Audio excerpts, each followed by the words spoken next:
Halo semua, balik lagi di channel Toraokun. Sebelum pembahasannya dimulai, silahkan klik tombol subscribe dan aktifkan lonceng notifikasinya supaya kalian gak ketinggalan info dan teori terbaru seputar One Piece. Buat kalian yang mau informasi tambahan soal SBS atau databook, kalian bisa follow Instagram Toraokun. Di sana admin akan memposting soal SBS, databook, dan berbagai teori singkat. Sekarang lanjut ke pembahasan.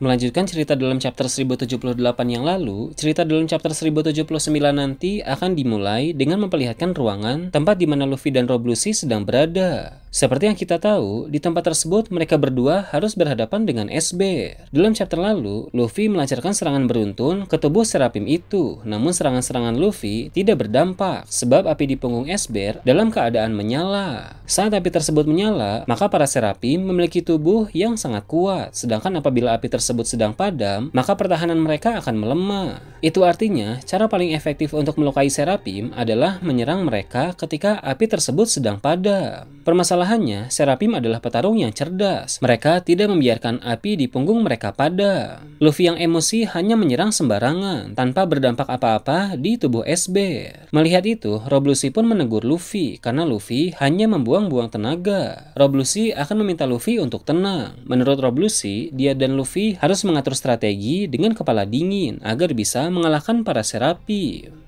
Sementara itu, S-Hawk yang tadinya meninggalkan ruangan muncul di tempat Nami berada. Brook sudah tidak bersama dengan Nami, sebab seperti yang Brook katakan, dia hendak mencari Vegapunk. Nami pun hanya bersama dengan Edison yang sedang dalam keadaan rusak. S-Hawk akan mencoba untuk melancarkan serangan kepada Nami, sehingga Nami berada dalam bahaya. Namun, Sanji yang tidak jauh dari sana tak bisa membiarkan hal tersebut. Sanji yang sebenarnya sedang berduel melawan S-Shark bergerak meninggalkan S-Shark untuk menolong Nami dari S-Hawk. Apa yang Sanji lakukan memang sangat bagus, tapi hal itu membuat dia berada pada situasi yang tidak menguntungkan. Sebab Sanji dikepung oleh S-Shark dan S-Hawk. Sanji pun harus melawan mereka berdua sambil melindungi Nami yang menjadi incaran. Untung saja, tak lama berselang, Zoro dan Kaku muncul di sana. Sanji pun meminta Nami untuk menjaga jarak dari area pertarungan. Di sana, Sanji, Zoro, dan Kaku siap untuk bertarung melawan S-Shark dan S-Hawk. Zoro akan memberitahu Sanji tentang kelemahan Serapim yang sama dengan kelemahan King. Informasi tersebut akan membuat Sanji paham kapan saat yang tepat untuk melancarkan serangan.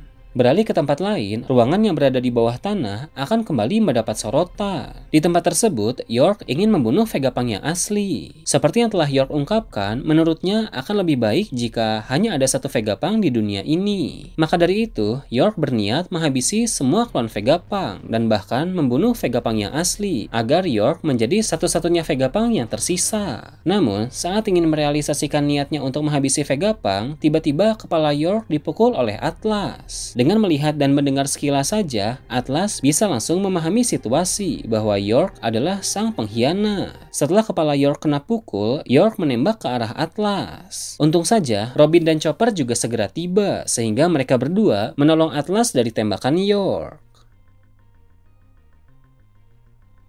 Setelah itu, terjadi percakapan yang panas antara York dengan Atlas. Sementara keduanya masih berbicara, Snake muncul di sana dan langsung membantu York. Dengan begitu, Robin dan Chopper pun bersiap untuk melawan Serapim Hancock itu. Pertarungan antara bajak laut topi jerami melawan para Serapim akan berlangsung dengan memakan waktu yang cukup lama. Jinbei dan Stussy yang sampai pada chapter lalu belum mendapat lawan, sepertinya akan tiba di salah satu lokasi pertarungan. Entah itu di lokasi kelompok Luffy, kelompok Zoro, atau kelompok Robin. Lalu mereka berdua akan membantu. Setelah itu, bagian luar laboratorium akan ditampilkan. Para peneliti dan pekerja di Pulau Egghead semuanya telah berkumpul dengan lengkap dan naik di atas kapal. Mereka bersiap berlayar untuk meninggalkan pulau tersebut sebab mereka tahu hal buruk akan segera terjadi. Namun, mereka malah mengalami peristiwa yang mengejutkan. Armada Kizaru dan sebagian besar kapal-kapal angkatan laut sudah mendekati Pulau Egghead. Ketika Kizaru melihat ada kapal yang bergerak meninggalkan pulau, maka Kizaru pun memerintahkan para bawahannya untuk menembak. Kapal yang mengangkut para peneliti dan pekerja yang tidak bersalah itu pun seketika langsung meledak. Kemungkinan besar semuanya mati. Alasan mengapa Kizaru melakukan itu karena dia khawatir jangan sampai ada Vegapunk yang ikut di kapal tersebut. Tindakan dari Kizaru ini sangat mirip dengan tindakan Akainu saat insiden Ohara, di mana Akainu memerintahkan tembakan terhadap kapal orang-orang yang tidak bersalah. Di perairan Pulau Egghead, para cyborg monster laut menyerang kapal-kapal yang datang. Namun, para Vice Admiral melawan balik dan mengalahkan beberapa cyborg monster laut itu. Kizaru dan Gorosei Saturnus pun memasuki pulau, diikuti oleh sebagian pasukan, sedangkan sebagian lain tetap berada di kapal untuk mengepung pulau itu. Mereka tidak boleh langsung menembak, seperti metode Buster Call biasa, sebab ada hal-hal berharga yang harus diambil dulu dari Pulau Egghead, salah satunya adalah para Seraphim. Di Pulau Egghead, pasti Vista Mart 3 yang diperintah oleh Sentomaru melancarkan serangan kepada para pasukan angkatan laut. Sentomaru yang terluka memaksakan diri untuk mendekati area pertempuran. Dia berniat membohongi Kizaru dengan bilang bahwa Vegapunk sudah kabur. Namun, Gorosei Saturnus yang juga mendengar itu curiga bahwa Sentomaru sedang berbohong, sehingga dia memerintahkan Kizaru untuk membunuh Sentomaru. Tanpa ampun, Kizaru menembakkan laser di tubuh Sentomaru. Sentomaru sangat terkejut karena Kizaru tega melakukan hal itu, lalu dia pun langsung roboh ke tanah. Kizaru dan Gorosei Saturnus meneruskan perjalanan ke arah laboratorium, diikuti oleh banyak pasukan. Gorosei Saturnus tahu soal pertahanan kubah Frontier Dome, sehingga dia menahan semua pasukan di luar, tidak boleh ada yang masuk. Kizaru sebagai pengguna Logia mungkin bisa masuk tanpa terluka, tapi dia tetap harus mengawal Gorosei di luar. Maka Kizaru, Gorosei Saturnus, dan banyak pasukan angkatan laut menunggu bajak laut topi jerami di luar laboratorium. Tempat itu sudah dikepung, sehingga jika nanti bajak laut topi jerami keluar dari sana, mereka harus bertempur karena tidak ada celah untuk melarikan diri.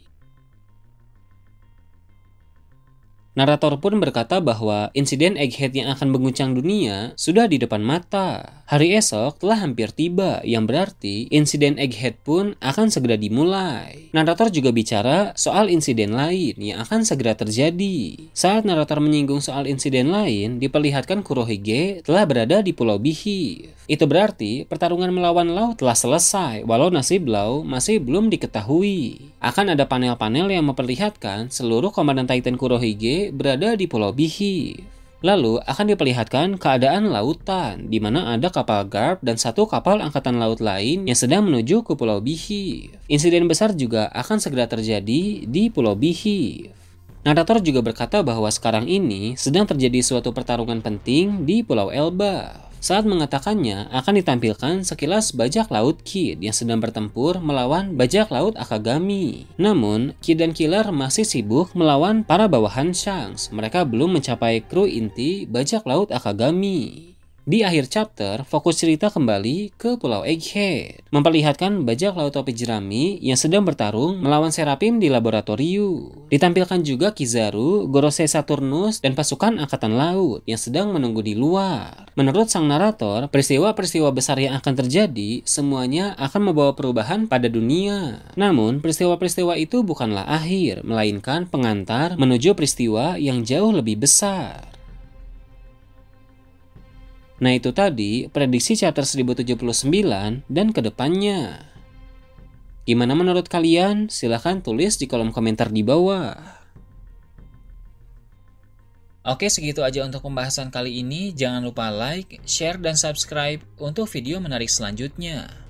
Gue Toraukun, Shambles.